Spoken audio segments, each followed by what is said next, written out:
Hello all. நான் ரீசெண்டாக அமேசானில் ஒரு சில கிச்சன் பொருளுங்க தான் வாங்கினேன். அதெல்லாம் தான் நான் இப்போ உங்கள்கிட்ட காமிக்க போகிறேன்.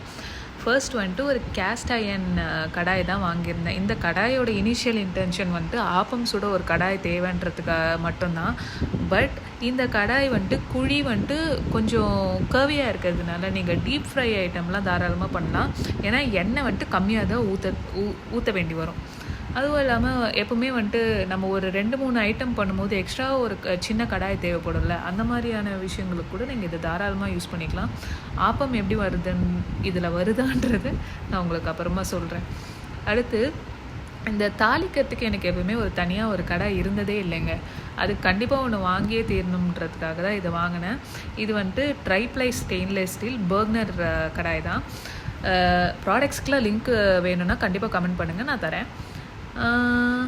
இதுவுமே வந்துட்டு நல்லா தாராளமாக இருந்துச்சு. டீப் ஃப்ரை, சின்ன சின்ன பொரியல் அதெல்லாம் கூட நம்ம பண்ணிக்கலாம். அடுத்து அலுமினியமில் குக் பண்ணுறது அவ்வளோவா ஹெல்த்தி இல்லைன்றதை நான் ரீசெண்டாக படித்தேன். ஸோ அந்த அலுமினியம் குக்கரை கொஞ்சம் ஒதுக்கிடலான்றதுக்காக தான் இந்த ஹாக்கின்ஸ் 3 லிட்டர் ஸ்டெயின்லெஸ் ஸ்டீல், இதுவுமே ட்ரைப்ளை தான். நான் எல்லாமே கொஞ்சம் ட்ரைப்ளை தான் வாங்குவேன். எதுக்குன்னா லாங் லாஸ்டிங்காக இருக்கும், நம்ம மறுபடியும் பொருளை வாங்க வேண்டாம். இவ்வளோதாங்க என்னோடய அமேசான் ஹால். மறுபடியும் பார்க்கலாம். பை.